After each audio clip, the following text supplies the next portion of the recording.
ሶሪያ በአሜሪካ ኃይሎች ስትደበደብ አድራለች። በእርግጥ አይስን ኢላማ ያደረገ ነው፣ ኢራን ሸብረክ ልትል ነው የሚሉ መረጃዎች በመውጣት ላይ ይገኛሉ። በእርግጥ በዲፕሎማሲና በድርድር ስም ነው። ከዛ ውጭም ደግሞ አውሮፓ ለማይቀረው ውጊያና ፍልሚያ ተዘጋጅ በሚል የእንግሊዙ ጠቅላይ ሚኒስትር ኬር ስታርመር ሀሳብ ሰጥተዋል። እነዚህን ጉዳዮች ሰፋ አድርጌ ነግራችኋለሁ። ሶሪያ በአሜሪካ ጥቃት ተሰነዘረባት የሚለውን ጉዳይ በመጀመሪያ ያስቀድማለሁ። ከዛ ሁለቱንም ጉዳዮች ነግራችኋለሁ።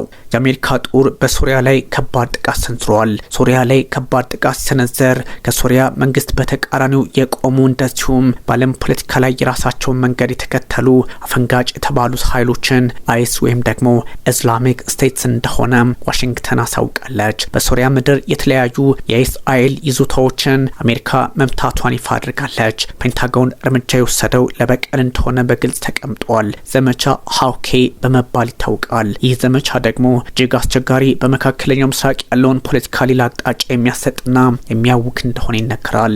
ከ50 በላይ የአይኤስ ይዞታዎች ወይም ደግሞ ታጣቂዎች ህይወታቸውን አጥተዋል ወይንም ደግሞ ተይዘዋል የሚል መረጃ ወጥቷል። 100 ኢላማዎችን አሜሪካ መታለች። እነዚህ 100 ኢላማዎች ደግሞ በሚሳኤል የታጀቡ በመሆናቸው እጅግ አስቸጋሪ፣ ለአካባቢው ሰዎችም ለመስማት ፍንዳታውን ያስቸገሩ እንደነበር የሚታወስ ነው። አይኤስአይኤል ወይም አይኤስአይኤስ በጥቅሉ አይኤስ የተመታ ሲሆን ለዚህ ደግሞ አሁን ዋጋውን እያገኘ ነው፣ እየተሽመደመደ ነው በሚል ፔንታጎን በተደጋጋሚ መግለጫ በማውጣት ይታወቃል። ምክንያቱ ደግሞ ለዚህ ጥቃት ማለት ነው ከወራት በፊት 2 ወታደሮችንና 1 አስተርጓሚን በዚሁ አካባቢ አይስ በመምታቱ እንደሆነ ተነግሯል። አጸፋው እጅግ አስቸጋሪ ነው። የአሜሪካ ማዕከላዊ እዝ ሴንትኮም በመግለጫው ያረጋገጠውም ይሄን ነው። የአሜሪካ ማዕከላዊ እዝ እንደዚሁ በ21 ሀገራት ውስጥ የሚንቀሳቀስ በሰሜን አፍሪካም በጥቅሉ በመካከለኛው ምስራቅ በደቡብ ምስራቅ ኤዥያና በማዕከላዊ ኤዥያ የሚንቀሳቀስ ከመሆኑም በላይ ኢራንንም ቀለበት ውስጥ ያስገባ ኃይል መሆኑ ደግሞ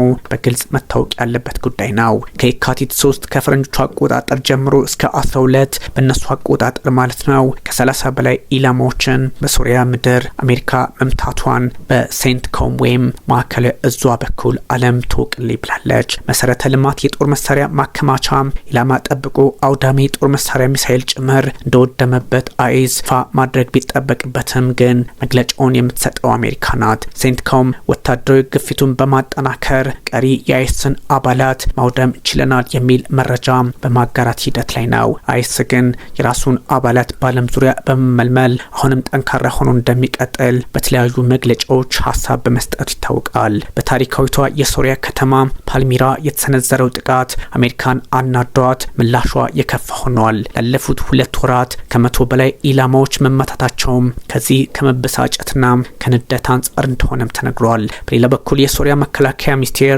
አልታንፍ የተሰኘውን የጦር ሰፈር በምስራቃዊ የሀገሪቱ ክፍል እንደተቆጣጠረ በግልጽ አስቀምጧል። የአሜሪካ ኃይሎች ከኩርድ መራሹ የሶሪያ ዴሞክራቲክ ኃይሎች ኤስዲኤፍ አይኤስአይኤል ወቅተው አካባቢውን ማስለቀቃቸው ይታወሳል። በ2019 አይስን አስወግደውት እንደነበር ይታወቃል። የሶሪያ ዴሞክራቲክ ኃይሎች ኤስዲኤፍ በአሜሪካ ቢደገፈም ቱርክ ደግሞ ከኩርድ ጋር ግንኙነት አለውና በሚል ስጋት አለባት፣ እንዳሸባሪም የምትቆጥረው ኃይል ናት። ለዚህም ነው አሜሪካና ቱርክ አንድ ላይ የሰሩ በተለያየ አቅጣጫ ደግሞ ኤስዲኤፍን የሚቃወሙትና የሚደግፉት።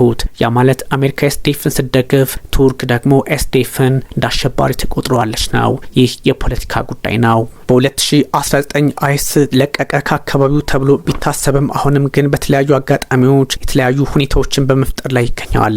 አሜሪካ ከአህመድ አልሸራ መንግስት ጋር በመስራት ላይ መሆኑ ይታወቃል። በእርግጥ የአህመድ አልሸራ መንግስት ዲሞክራሲን ለማምጣት ደፋ ቀና የሚል የደማስቆን ፖለቲካ ለ54 ዓመታት በነበሽር አልአሳድ ስር የነበረውን አገዛዝ በማስወገድ የራሱን ሚና እየተወጣ የሚገኝ ብርቱ ኃይል መሆኑን ቀጥሎበታል። ምክንያቱም ከቱርክ ፕሬዝዳንት ረሲፕ ጣይብ ኤርዶሃንም ጋር ይሰራሉ፣ ከሩሲያው ፕሬዝዳንት ቭላድሚር ፑቲንም ጋር እንደዚሁ፣ ከቻይናው ፕሬዝዳንት ሺ ጂንፒንግ ጋርም፣ ከዛ ውጪ ደግሞ ከፈረንሳይ ፕሬዝዳንት ኢማኑኤል ማክሮን ጋርም በጠላትነት የፈረጀችው እስከ 10 ሚሊዮን የአሜሪካ ዶላር ማስያዣ ያወጣችበት የአሜሪካው ፕሬዝዳንት ዶናልድ ትራምፕም ጋር አብሮ ለመስራት የሚሞክር ነው። አህመድ አልሸራ ወይም አልጁላኒ አሁን ፖለቲካውን ለደማስቆ ልክ ማድረግ ይፈልጋል። አሜሪካ ከአልታንፍ ወጥታ እንደነበር ይታወሳል። አልጁላኒ ሁሉንም የሶሪያ ግዛቶችን ለመቆጣጠር በማሰባቸው የተደረገ ነው። በእርግጥ በደቡባዊ ሶሪያ ያለው ሁኔታ ከእስራኤል ጋር ችግር ቢገጥማቸውም ዋሽንግተን ይህ ባለበት ሁኔታ ከ700 በላይ ተጠርጣሪና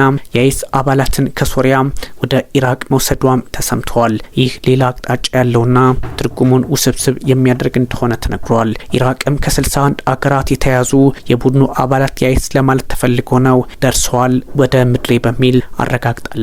የ23 ቀናቱ የዝውውር ዘመቻው ጥር 21 በፈረንጆቹ አቆጣጠር መጀመሩን ሴንትኮም ወይም ማዕከላዊ እዙ አስታውቋል። ዘመቻው የተጠናቀቀው የካቲት 12 ከ3 ቀናት በፊት እንደሆነ ከሰሜን ምስራቅ ሶሪያ የተነሳው ዘመቻ በግልጽ አስቀምጧል። 3543 የሶሪያ፣ 467 የኢራቅ፣ 710 ከተለያዩ አረብ ሀገራት ወደ ኢራቅ መወሰዳቸው በግልጽ ተቀምጧል። ኤስዲኤፍ ወይም ደግሞ የሶሪያ ዴሞክራሲያዊ ኃይሎች በሚያስተዳድሩበት አካባቢ የሆነ ነው። ለዚህ ደግሞ የተለያዩ ምክንያቶች ሲቀመጡ ነበር። የአሜሪካው ፕሬዝዳንት ዶናልድ ትራምፕ ከአልጁላኒ ጋር በመስማማታቸው ወይም ፖለቲካውን ወደ ሶሪያ ለመመለስና ዴሞክራሲን ለመፍጠር ያደረጉት ጥረት እንደሆነ ቢነገርም አሁንም ሶሪያውያን ተስፋቸው የስጋት ሆኖባቸዋል። ይህ የዓለም የፖለቲካ ውዝግብ የተለያየ መልክና አቅጣጫ የሚኖረው በመሆኑ ፈተናውን ለአሜሪካም ጭምር እያደረገባት መጥቷል። ለምን የሚሉ ጥያቄዎች አሁን ግራና ቀኝም ሊነሱ ቢችሉም ግን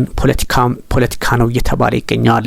የዚሁ የመካከለኛው ምስራቅ ውጥረት ሌላ አቅጣጫ ሊኖረው እንደሚችል አሁንም መረጃዎች እየወጡ ነው። ኢራን የኒውክሌር ስምምነት ላይ ለመድረስ አሁን ቀደም ይዛው ከነበረው ትንሽ ረገብ ለማለት ወይም ደግሞ ችላ ልትል እንደሆነ ሀሳቦች እየወጡ ነው። ኢራን አሜሪካ የጣለችባት ማዕቀብ ከተነሱ ያለ ማድረግ ፈቃደኛ ናች ተብሏል። ከዚህ በፊት ይዛው ከነበረው አቋሟ በተወሰነ መጠን ዝንፍ ለማለት ወይም የኒውክሌር ስምምነት ላይ የመድረስ ሀሳብን ለማጤን ዝግጁ መሆኗን በግልጽ አስቀምጣለች። የኢራን ሚኒስትር ናቸው ለቢቢሲ የተናገሩት የሚለው መረጃ በስፋት እየወጣ ይገኛል። በእርግጥ የአያቶላ አሊ ሀምኒ ሁለንተናዊ መሪው ከፍ ብሎ የመጣ ነው። የአሜሪካ ባለስልጣናት ቴህራንና ዋሽንግተን የሚያደርጉትን ድርድር እያጓተቱ ተጠያቂዋ ኢራን እንጂ አሜሪካ አይደለችም የሚል ፖለቲካዊና ወታደራዊ ትርጓሜ በመስጠት እንደዚህ አይነቱን ችግር መፍታት አለባቸው የሚል ትችት ጭምርም ተሰንዝሯል። የአሜሪካ የውጭ ጉዳይ ሚኒስትር ማርክ ሩቢዮም ቅዳሜ ሀሳብ ሲሰጡ ያ ማለት በሙኒክ ኮንፈረንስ ፕሬዚዳንት ዶናልድ ትራምፕ ስምምነት ላይ መድረስን ይመርጣሉ በሚል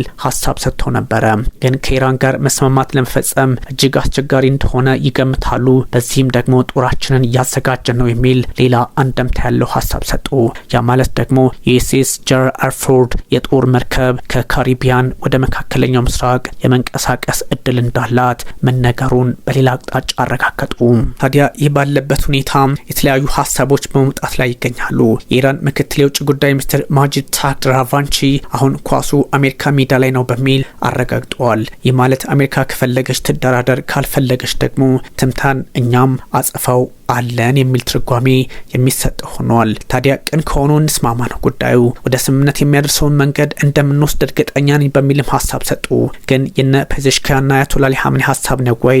አሁንም ሆድ ይፍጃው ነው ጉዳዩ። በቀጠናው ያላቸውን ወታደራዊ ኃይል እያጠናከሩ ፕሬዚዳንት ዶናልድ ትራምፕ ቀጥለዋል። የኢራን የኒውክሌር ፕሮግራም ለመግታት የሚያስችል ቁመና ላይ እንደሆኑ ፕሬዚዳንት ዶናልድ ትራምፕ ቢናገሩም ግን ከስምምነት ውጭ ሌላ አማራጭ እንደሌለ ደግሞ በቴህራን በኩል አጽፋ እየተሰጣቸው ይገኛል።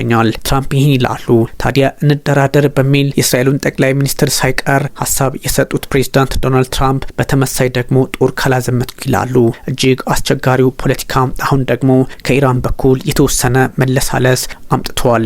ንግግሩ ጥሩ ነው ተብሎ ተወስዶ ነበር ከዚህ በፊት። አሁን ደግሞ አንዳንድ ችግሮች የተፈጠሩ ነው። አሜሪካ ጦሯን እያስጠጋች ልደራደር ትላለች። ኢራን ደግሞ ሚሳኤሏን እያበረታች እያበለጸገች ችግሩን በሌላ አቅጣጫ ለሚያዩት ምላሽ ልስጥ የሚል ሀሳብ አላት። ትንሽ ፈተናውን ውስብስብ ያደርገዋል። ቴህራን አቅሟን እያስተካከለች ሄዳለች። ታዲያ ደግሞ 60% የበለጸገው ዩራኒየሟን ጥራት ለመቀነስ ሀሳብ ማቅረቧ እየተጠቆመ ሲሆን ይህ ደግሞ በእርግጥም ከዚህ ቀደም ይዛው ከነበረው አቋሟም ዝንፍ ልትል ሊሆን የሚል ጥያቄም እንዲወጣ አድርገዋል። የኢራን ዩራኒየም አሁን ያለበት ደረጃ እጅግ አስቸጋሪ ነው። አይኤኤ ወይም ደግሞ የዓለም አቀፉ የአቶሚክ ኢነርጂ ድርጅት እነ ራፋኤል ግሮሲ የሚያውቁትም አይደሉም እና ለምን ችግሩን መፍታት አልቻሉም ቢባል ቢባልም ግን አሁን ጸባጫሪያዎቹ እነማን ናቸው?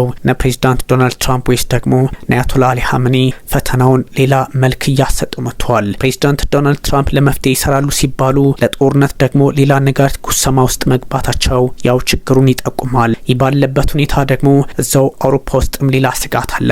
የዩናይትድ ኪንግደም ጠቅላይ ሚኒስትር ኬር ስታርመር አውሮፓ ለፊልሚያ ወይም ደግሞ ለጦርነት መዘጋጀት አለባት በሚል ቁጭ አድርገውታል ሀሳቡን። ጠቅላይ ሚኒስትር ኬር ስታርመር ይህን ማለታቸው ሌሎች ጥያቄዎች እንዲነሱ አድርገዋል። አውሮፓ ህዝቧን እሴቷን፣ አኗኗር ዘይቤዋን ለማስጠበቅ አሁን ለፊልሚያ መዘጋጀት አለባት በሚል ሀሳብ ሰጥተዋል። ይህ እጅግ አስቸጋሪ ነው። በሙኒኩ የደህንነት ኮንፈረንስ ላይ ንግግር ሲያደርጉ ነው ኬር ስታርመር ይህን ያሉት። በዩናይትድ ኪንግደምና አውሮፓ ህብረት መካከል ጥልቅ ግንኙነትና ትብብር እንዲኖር ጥሪ ቢያቀርቡም ታዲያ እንግሊዝ ከዚህ ቀደም ከአውሮፓ ህብረት ወጥቻለሁ በሚል የሞጠኛለችበትን ለምን አሁን መለሳለስ ፈለገች?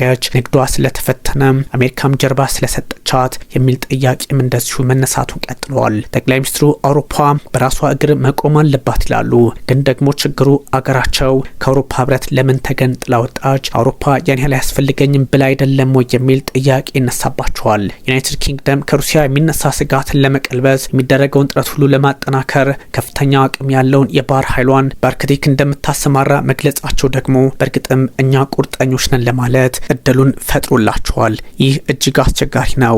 በቀጥናው የተጋረጠው የሩሲያ ስጋት ብቻ አይደለም፣ የራሳቸው የአሜሪካ ጭምር ነው እና እንደዚህ አይነት ሁኔታዎችን ለምን መፍትሄ መስጠት አልቻሉም በሚል ሀሳብም እየሰጡ ይገኛል። ከፍተኛ ሰሜን ወይም ሃይ ኖርዝ የዓለምን ሰሜናዊ ጫፍ ለመግለጽ የሚውል መጠሪያ ቢሆንም ስፍራው አርክቲክ ክበብንና በአቅራቢያ ያሉ አካባቢዎችን የሚያካትት ሆኖ ተመዝግቧልና ሩሲያን ደግሞ ሌላ አይነት ጫና ውስጥ የሚያስገባት ነው። ይህን ባሉበት አፋቸው ደግሞ ከአሜሪካ ጋርም አብረን እንሰራለን ለማለት ፍላጎታቸውን ያሳያሉ። ይህ ሁሉ ውጥረት የዓለማችንን ፖለቲካ ወዴት ሊወስደው ይችላል? በርካቶች በጥያቄ መልክ እያነሱት የሚገኝ ጉዳይ ነው። ከመካከለኛው ምስራቅ እስከ አውሮፓ ለዛውም እስከ ሰሜን አትላንቲክ የጦር ጥምረት እንደዚሁም እስከ ሩሲያ ጫፍ ድረስ ያለው ፖለቲካ አሁን ዓለም እያናወጣት ይገኛል።